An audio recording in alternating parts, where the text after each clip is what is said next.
Doutora Beth, vamos lá. Tua especialidade é psiquiatria, é isso? Sim. Tá. Mas antes de ser psiquiatra, você é médica. Uhum. E antes de ser médica, você teve o chamado para isso, né? Então, conta um pouquinho para nós, quando foi esse chamado, como foi que você escolheu essa profissão, por que que depois de ter feito lá toda aquela formação inicial de 6 anos, você escolheu a psiquiatria, e quando foi que você, dentro da psiquiatria, começou a entender a necessidade de fugir daquele padrão tradicional de prescrição de remédio, né? Claro que isso não é uma coisa proibida, mas não só a prescrição de remédio. Entender que o teu paciente, talvez ele precisasse de algo muito além. Porque é muito raso, talvez, e simplista essa ideia de que, se o paciente está ansioso, ele vai tomar um ansiolítico. O que parece isso? Parece que o corpo dele está ansioso porque está sentindo falta de um ansiolítico. Algum corpo sente falta de remédio, né? Não sente.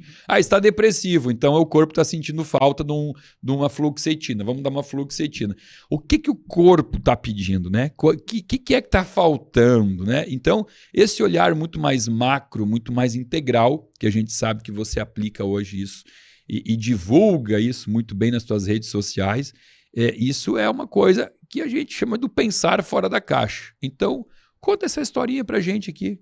Inclusive, como eu disse, conheci você, conheci muito dos meus alunos nesse curso, mas não foi algo assim tão intenso. Hoje eu vou estar conhecendo toda a tua história, então estou até curioso aqui. Junto com todo mundo, eu vou querer conhecer um pouco da história da doutora Beth.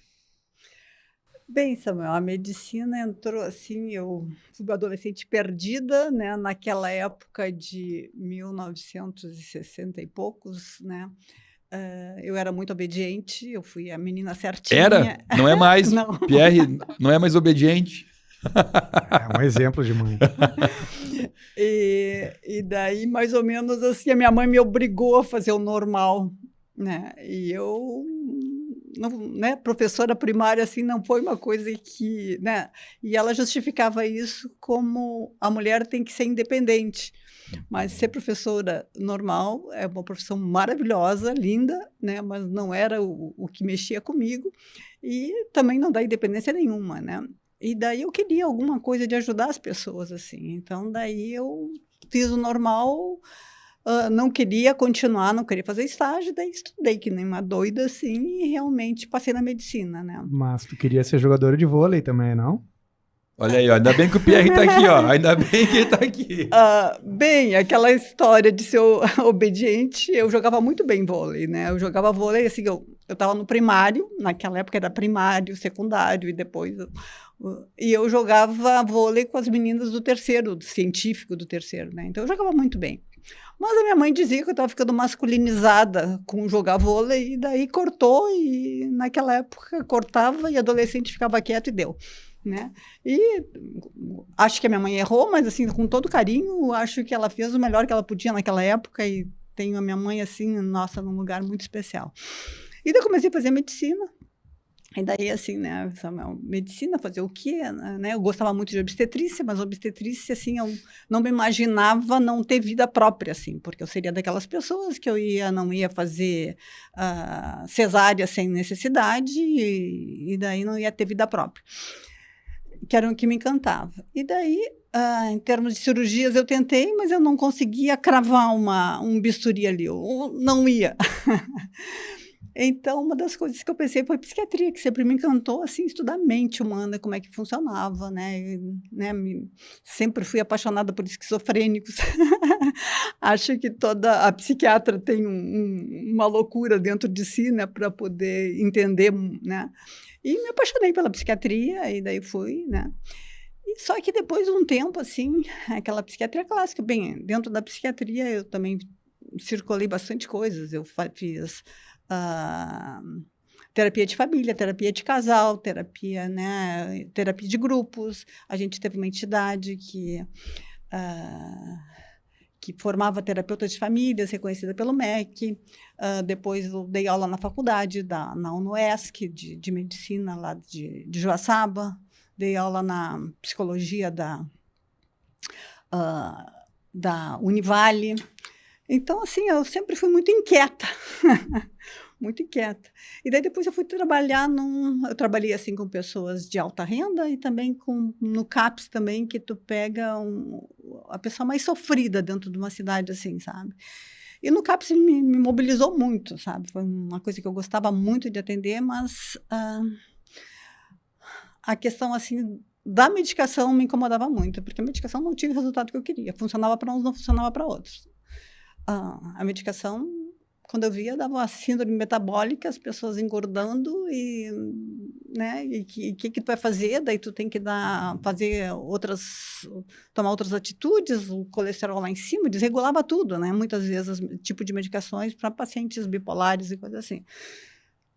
E eu já estava incomodada com isso, né?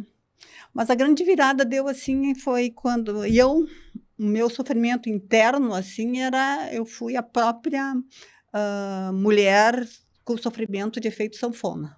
Eu engordava e emagrecia, fiz tudo que é loucura, tudo, de laxante, de diurético, de medicações que inibem a absorção de gordura, fiz dieta de contar ponto, caloria e coisa assim, eu emagrecia e engordava.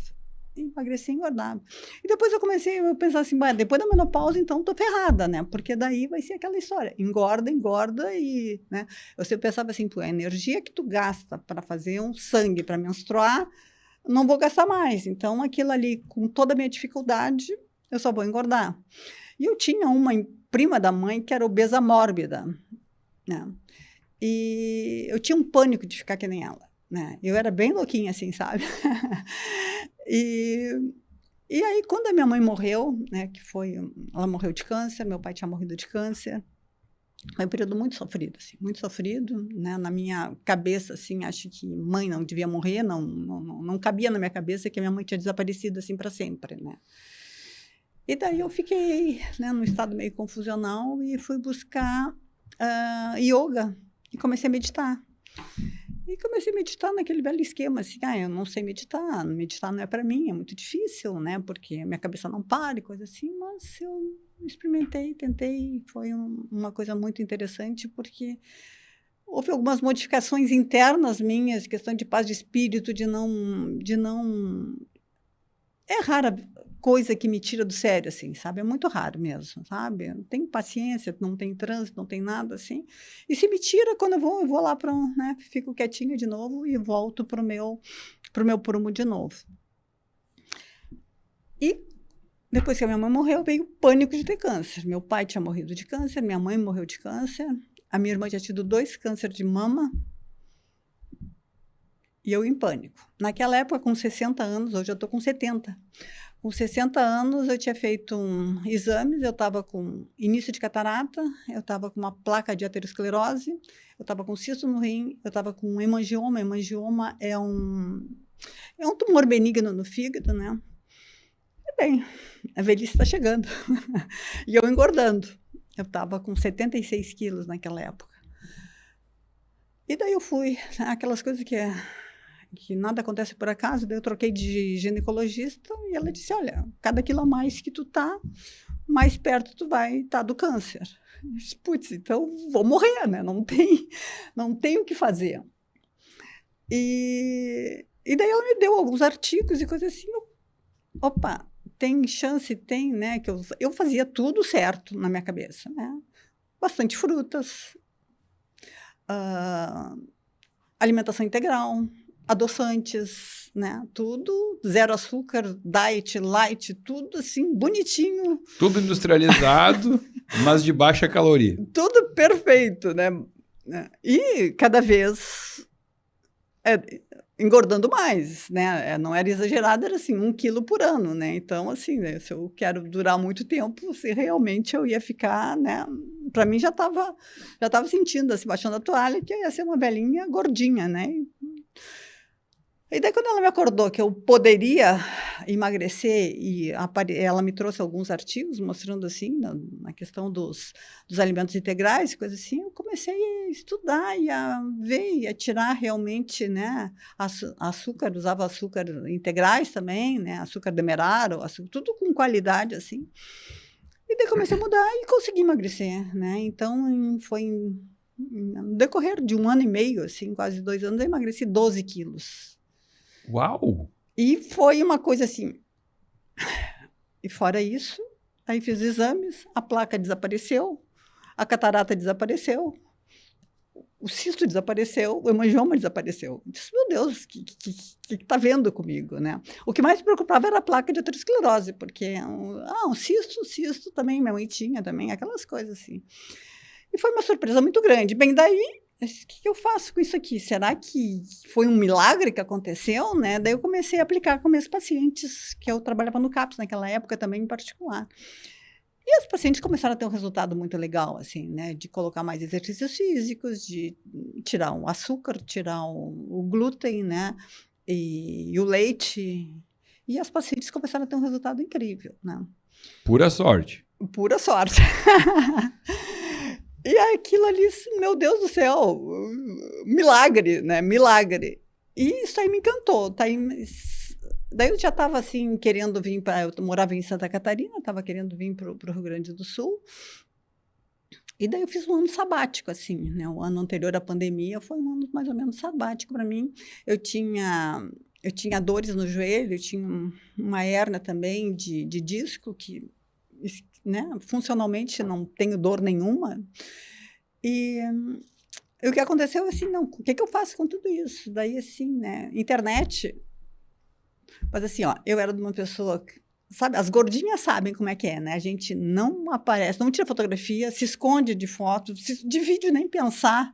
Então, eu sempre fui envergonhada, o Pierre sempre chegava lá com um vídeo ali, eu ficava furiosa com ele. Que ele ficava me expondo ali na coisa, eu ficava furiosa com ele, sempre muito envergonhada. Tá, e aí? Né? E daí fui, né? Daí, sim, a mim, eu acho que as mulheres merecem viver o que eu estou vivendo. Foi uma coisa assim, um prazer tão grande que eu tinha que... Transbordou. Que tinha que transbordar para outras mulheres, né? E o jeito de achar o maior número de mulheres realmente não tem como a internet, né? Que tu tem uma abrangência muito grande.